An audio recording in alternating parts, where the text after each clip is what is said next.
What's good, everybody? It's your boy Loco, your boy YaBoiLoCoTV, and this is People You Should Know. Bitch, I'm a bet. Nah, bitch, don't play that. Sorry, don't know how to act, but I bet your mama still gon' like me. Do it with a cold, I'm a hype it. Stay with the Subscribe and like and subscribe, and don't forget to like and subscribe. Nah, bitch, don't play that. Just gon' go. Tell everybody who you are, what's your name? All right, my name is Michael Cadero. Lived in Fall River all my life. Just moved down to Florida about 10 months ago. Let's talk about that. Like, what was your life growing up? Let's say maybe the first 20 years, if you could sum it up really quick. Papa Mike's life in the city. What was that? It was exciting, man. I grew up in a Portuguese family, 5 brothers, 2 sisters. It was pretty rough. My dad was one of those rough Portuguese, you know what I mean? Yeah, a lot of chapadas. It was rough, because my parents weren't educated. My brothers and sisters weren't really educated. I quit high school, and it was definitely rough growing up because there was really no guidance. It was like you did what your dad told you. So like you're walking on eggshells all the time. And this definitely affects you as you get older. You look back in hindsight and you realize like, oh, that's why I'm an asshole. I thought you were supposed to live a certain way growing up. Like, to me, my opinion is it was completely wrong. The guy works, the girl stays at home, taking care of the kids and working. Yeah. And as I got older, like my first girlfriend, we had a kid. I had a kid when I was 18 years old, and like that's how I thought it was supposed to be. And that relationship didn't last. But it was rough. I quit high school. So talk about high school. So why didn't you finish high school? I mean, was there something going on? Like, is it the house? Was it the city itself or the street? Or, like for me, it was the street, and I just wanted to be in the street. I remember going to school and I didn't know what it was, but I had anxiety. Okay. Really, I fucking hated it. Yeah. I smell things to this day sometimes, and I can. Mind you, school. Back. Yep. Yeah. Like the cafeteria smells and stuff like that. I never wanted to be in school. I always wanted to leave. I wanted to go to Bristol Aggie.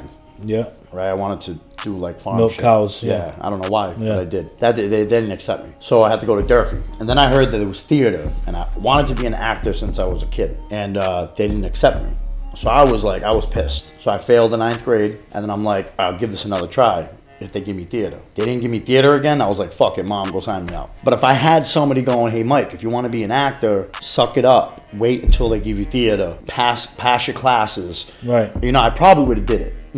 Up until now, like when I put my mind to something, like I usually get it done. So school sucks, but you were out there having fun with your friends, and you had a kid, you said, when you were 18. Yeah. So let's say you're the 20-year-old Mike, 20-year-old Papa Mike. Well, he wasn't Papa Mike yet. Not yet. He was still Michael Cadero, right? Yeah. With a 2-year-old. I happen to be driving around. I see now hiring delivery drivers. Papa John, never heard of Papa John's. They had just came into the city maybe a year. I think they were only been there for like a year. And I went in, and my buddy Chris, I still talk to him till this day, gave me a chance, because I was in a really bad spot, and I was like, dude, I lost my job. I told him what happened. I told him what was going on with court, and because I was going in and out of court because of my son, and he gave me a chance. So I started delivering pizza. I was there for a total of 11 years. I was marketing manager for a few years, and then I managed, and then that's when I really became Papa Mike. At the time, I was holding up.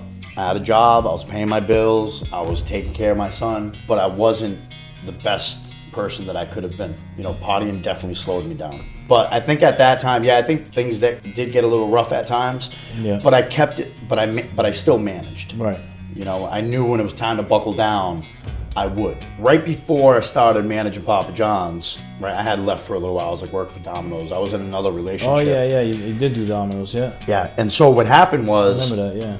My girlfriend at the time, like, this was actually the first time that I realized that Mike wasn't always right and everybody else was always wrong. And I realized that I had an anger issue. I realized I was making a lot of mistakes. So this is the first time I actually talked about it with someone. This is the first time I had a girlfriend that said, hey, listen, that made me aware of it. So I tried taking care of it. So I started going to counseling, and they started pumping me full of pills. So I was on all this stuff, plus drinking and partying. Yeah. I started getting real close to losing my mind at that point. And there was an incident with me and my ex where I ended up going to jail. It was 100% my fault, And then one day I woke up in jail, and I wasn't on all those medications. And I didn't even know I went to jail. I don't really remember much that happened that night. And I woke up, and I'll never forget, it was about 14 days I finally kind of woke up and was like, oh shit. Yeah. And that's when I was like, I got to make a change. So when I got out of jail immediately, my friend Dave came in, he called me up. He happened to own the Papa John's in Stoughton, and he would drive me there every day, drive me home. Nice. He gave me a job, and about a month later, he goes, "Dude, they're looking for a manager." Up until that point at Papa John, I never wanted to manage. I didn't want the responsibility. I was making more money than the managers as a delivery driver. Well, I didn't have a driver's license, so I'm getting minimum wage. So at this point, I'm like, if I become a manager, I can get bonus. Yeah. I can raise sales, and maybe I can get paid good money. And then that's what I did. So I ended up going to the Fall River location on Pleasant Street. I didn't know anything about managing, period. I didn't know how to do a schedule. I didn't know how to do food. I had to learn all that in 2 weeks. And I almost got fired my first couple months managing. Sales, I walked into the store was doing $4,000 a week. So I knew as long as I followed the system and do all the marketing things that I knew, because that's what I was good at. So I used to have drivers, when they left, they used to have to yell out their orders, what they had, the time of the delivery, and yell side to side. And what side to side means is when you deliver a pizza, you drop off flyers to a house on each side. They would have to yell it out side to side. They used to be like used to have them yelling stuff on the way out. I remember being in there waiting for my pizza, and I'm like, the hell are they yelling about? Yep, so it was the time that it took to cook the pizza. That's a Papa John's thing? Or that was a me thing. Our sales went up 400 and something %. Wow. Yeah. Numbers were good. We got $4,000 bonus. You started doing that system like that. Yeah. Yep. That took 3 months. Brought the store from $4,000 a week to $20,000 was our peak, I think. Wow. And I did it. I sustained that for 4 years, the whole time I was there. And that's when I became Papa Mike. The Papa Mike, I know, it seems like it went from Papa Mike to CBD Mike. So what happened was the last year managing, maybe last year and a half, whatever it was, a new owner came in. At that point, I lost my love. My plan was to own both Papa John's in Florida. And I know I would have crushed it. Unfortunately, he came in and I had no control. I didn't own it. I just managed it. It got to the point where I was like, I spent 11 years in this business, and this one guy comes in and ruins everything. I'll never, ever again let that happen in my life. I'm never going to let somebody dictate my life. And then I'm talking to a friend of mine, and I was like, hey, what are you doing? I haven't talked to you in a while. And she was like, oh, I work for some guy at a dispensary who deliver weed. And I was like, huh? Like, can you get me a job? And she's like, yeah. So at this point, cannabis became medically legal in Massachusetts. And a buddy of mine gave me an idea to make a lot of money. He goes, Mike, you can legally grow and you can legally sell and make money with cannabis. So I started doing it. So it was about the same time I started growing, and then I got this job with the dispensary. He was illegally delivering weed. Basically. And when I was researching cannabis and learning how to grow, I started running into like the medical side of it. Well, I'm reading articles on like, it's been known to cure cancer, to cure this, and to treat this. And I'm like, dude, I know we want the shit to be legal, but don't be lying to people. Right. When I started delivering to people and meeting these people, anywhere from 20 to 90 years old, and people going, these are 30 medications I used to take, and I was miserable, and now this is all I use is cannabis, and I feel better, I live a good life now. I started believing it. There's people that have suffered all their life on all these medications, and they got to keep taking more medications to deal with the side effect of all those medications. Right. They switch to cannabis, and all of a sudden they don't need any of those medications, but they feel way better. Once I learned about it, when I started taking CBD, man, I was sleeping through the night, I was sleeping good, I was energized, waking up early, like I was on point. It took me a year before I actually started the business because I wanted to make sure I had the best stuff on the market. I knew it worked. So I knew if I got the best stuff on the market that it would work for people and I could be successful. I like to help people, period, no matter what it is. I remember at Papa John's, it didn't give me joy to slap some dough around. It gave me joy when a kid came in and smiled and yelled, Papa Mike, and the kid got happy because he got a free pizza because he got an A on his report card. That's what made me happy. So I loved doing this. When it happened with my mom, there was a lot of politics involved, a lot of arguing. It was really tough. But at the end of the day, I didn't step up. I was helping people get off heroin with kratom and cannabis and helping addicts in general. I started partying again. That kind of just spiraled things out of control. I wasn't in full focus. You know, I had an agenda. I knew I could save my mom's life, right? And I really felt that. Here's the thing, though, is she was doing that, and we were doing CBD and the Rick Simpson oil. She ended up, she was trying it. Okay. So what happened was we went to the hospital, because I was trying to get it on a long time because she's on so many medications. Well, this time it happened. I pulled a doctor to the side. I said, listen, when we go back in there, you need to tell her that they have found that cancer can help with this. I said, enough with the bullshit. This is the third time she's got cancer. She's been here. This is the fourth time she comes back to you guys. I said, you really need to. You know, I explained to him what I did, blah, blah, and the dude was real cool about it. He came back, explained to my mom. He goes, listen, it's helped. So my mom decided to do it. Well, when we went for the CAT scan, the cancer was shrinking. You know, she ended up back in the hospital because of something.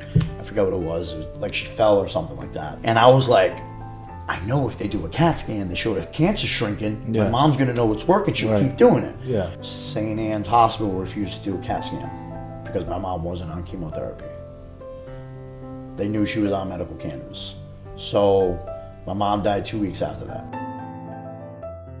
I thought I took it okay. I thought I was all right.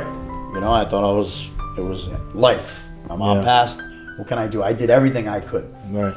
You know, and I think the one thing till this day that gets me by was my mom pulled my brother Joe aside and said, you know, I want Mike to know that I know that he did everything he could, and I'm making this decision. She believed in God, you know. So I think that's what kind of gets me by. When she passed, I mean, I worked that day. I made it to the funeral on time. I went back to work after the funeral. I was working night, 7 in the morning, so I was growing, so I had to get up, take care of the plants. Then I had to go deliver. Then I had to go home, do my CBD business. And then all fucking night with the plants or whatever was going on, I was nonstop. But I was also partying again here and there. My mom dying affected me way more than I thought. And looking at it in hindsight, 100%. So I ended up meeting a girl. She was an addict. I could save her. And that was the worst year of my life. I started partying a lot. I went from having, you know, tens of thousands in envelopes because I was going to go out to California, partner with some companies. I'll never forget the last time, you know, I took the last $100 bill out of one of the envelopes. I put myself in a position though where I really wasn't working anymore. I lost my business partners, separated, and it was nothing bad or whatever. They just decided they wanted to do something else. I just really couldn't do it myself. It's just some things I just can't do. Well, I basically took that year off. I really wasn't working much. And I put myself in a position financially to do that. The relationship put a toll on me, you know, and there was a lot of drug use, a lot of partying. There was a lot of chasing my girl down the street in my boxes because she's taking off with my car. So I remember a story, something like that.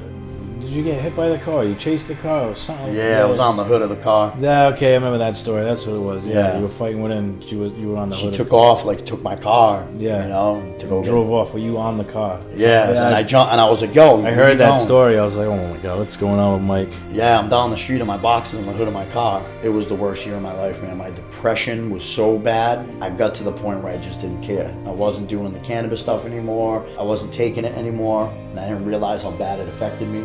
I didn't realize how much it was helping me. Yeah. I just thought it was, I'm going through this, I'll be all right. It was real bad, man. I could tell. Your mental state. My mental state was bad. Going down, yeah. Yeah, it was the worst depression I ever had. When I finally was like, what am I doing? This is insane. You know, I finally ended it. And it got to the point where I was like, yo, I gotta do something. I gotta figure this out. I have one of my best friends, basically, definitely my best female friend, Melissa. She came back into the picture again. We started hanging out again or whatever. She was a big help for getting me back to living. Like, I'm laying in bed, she called, she's like, yo, you wanna go on a road trip to Florida? Instinctively, I was like, nah. Like, you stay home, you think you're gonna miss something. Right.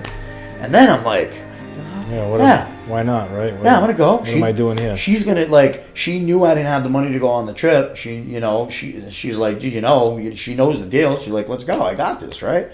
So we get into Jacksonville. She goes on Google. She books a hotel. So we go, we check in, whatever, and then we see this place called Pete's. That's a local bar there. It's on the beach.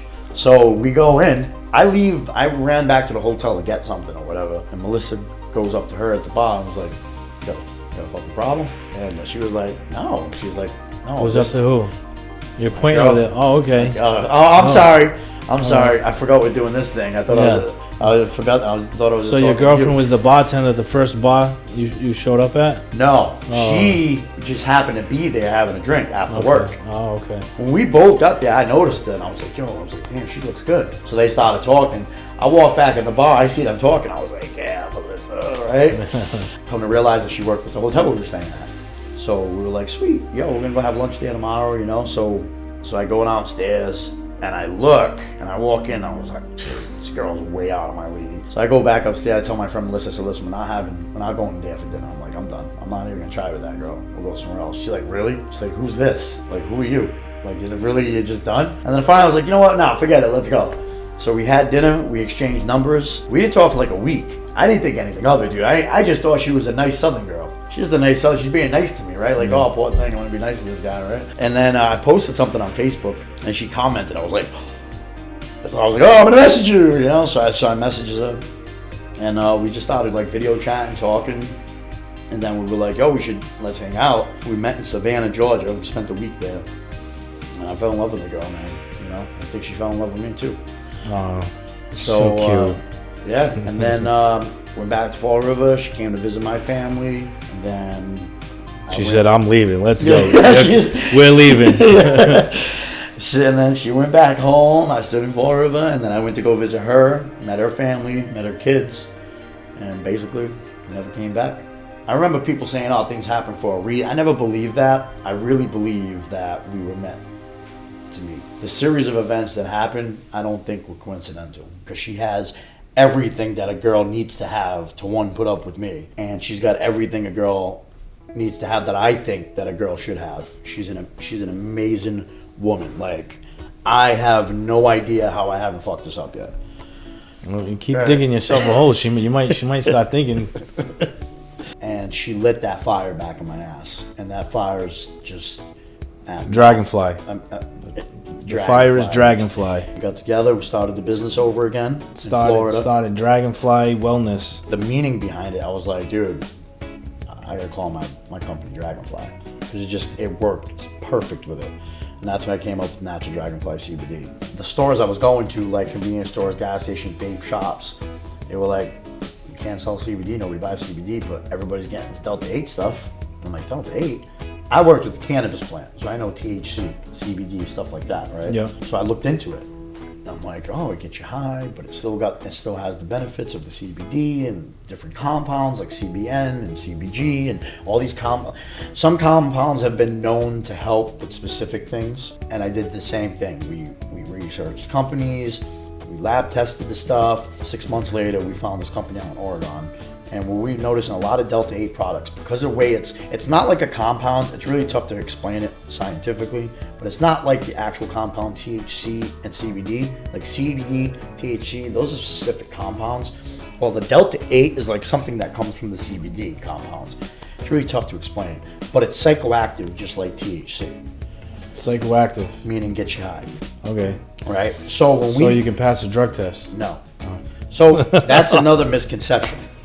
So even I was just trying, trying for my people out there. That you know what? Maybe one day there's going to be hope, but right now there's none. So it comes up as THC. I'm always completely honest with people. I lose a lot of sales because of this, and that's okay, because I'd rather tell people the truth. There's full spectrum CBD, broad spectrum CBD. So full spectrum CBD is extract from the hemp plant. That's how it's going to be federally legal. Be extracted from the hemp plant, and it has to have under 0.3% THC. So a full spectrum can have up to 0.3% THC. Broad spectrum is supposed to have 0% THC. However, it's impossible to extract 100% of the THC. There's still always a tiny, tiny bit amount. Well, that can accumulate in your fatty cells and you can fail a drug test. Have people taken broad spectrum and passed drug tests? Probably. But that's one of the things. Broad spectrum is Delta 8. No, broad spectrum is they extract all the THC. Okay. Try to. But there's still traces amount in it. Okay. So you could still possibly fail a drug test. Gotcha. Obviously, we want to grow the company. Eventually, we want to have our own hemp farms in Jacksonville. We want to have our own lab, certified facilities. We want to have our own chemists. We want to do our own studies. We do lab testing for the actual product now, but we actually want to do our own studies.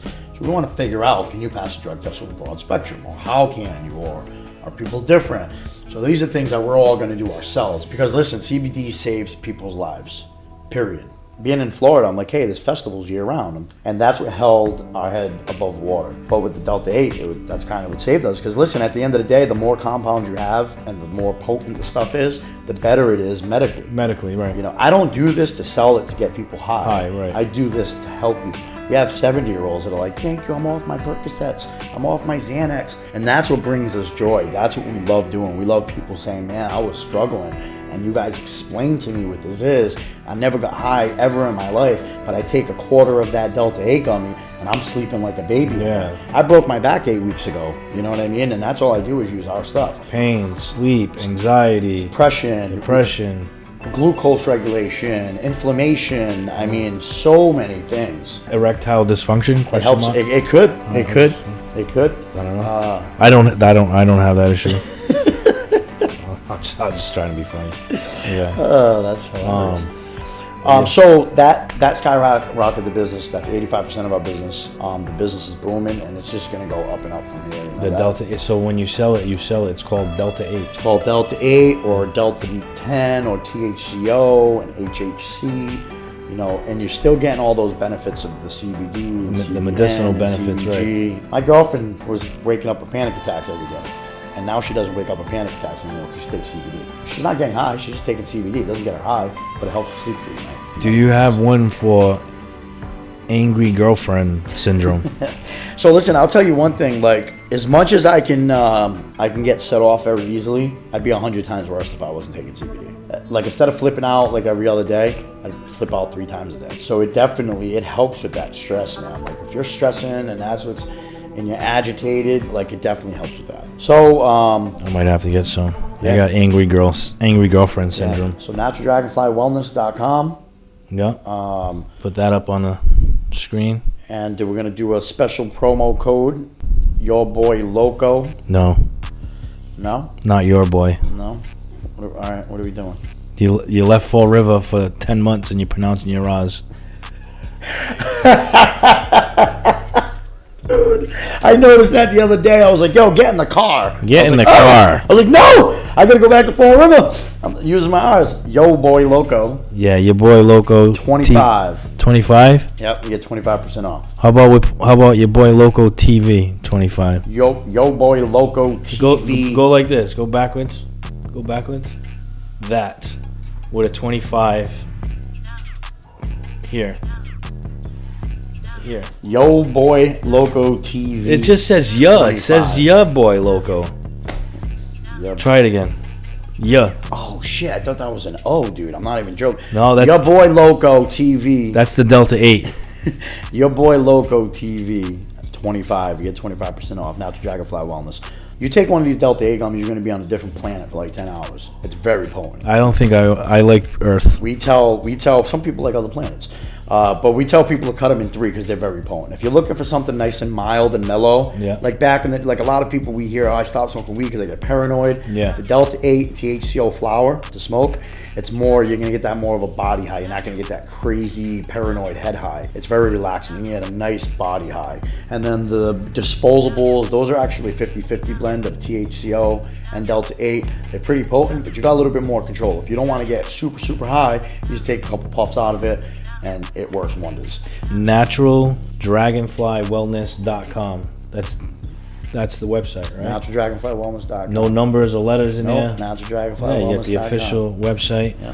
He's And, Facebook, Instagram. That's the name all Natural on Dragonfly all Wellness. social medias. Natural Dragonfly Wellness. YouTube is Natural Dragonfly 1. Okay. Natural Dragonfly 1. So everything that you are telling me I'm going to have on the screen. And if you want a discount, you're going to use this code. YaBoiLoCo 25. And you will get a discount. So that's about it, man. I am really, really happy that you came through. I'm happy that you had me, man. It was great. I was looking forward to doing this, man. Yeah. I'm real happy to see what you're doing. I love it, man. It's always good when you see your boys doing well. I can say the same thing, man. Like I said, I remember a few years back, I heard some stories and hanging out with certain people, and I'm like, oh no, I hope, like I always say, I tell God to bless my friends and stuff like that. I want to say I'm like a big, holy, religious man, but I believe in God, and, and the strong will prevail. The strong will prevail. That's right. Papa Mike, Mikey Cadero, owner, co-owner. Yep. Yeah, yep. Yep. Me and Christy are 50-50 partners. We both own the company. She's the brains of the operation. You're the good looks. You're the face. Some would argue. Yeah. Some would argue, but yeah, I wouldn't be where I am now with the business for I always told myself I need that person, that person that can do the certain things that I can't do, and I finally found that person. Behind every somewhat great man is a even greater woman. I agree. You heard with how I that. said somewhat great man, right? He didn't hear it. Natural Dragonfly Wellness. People you should know. Papa Mike. Say goodbye, Mike. Later, guys. It's your boy Loco, YaBoiLoCoTV. We out of here. Ah! Oh, he did it. I'ma go back. Nah, we don't play that chopper gon' go back. So you don't know what I act, but I bet your mama still gon' like me. Do it with the cold, I'ma hype it. Stay with the coca like ice tag. Big billion boy, that ice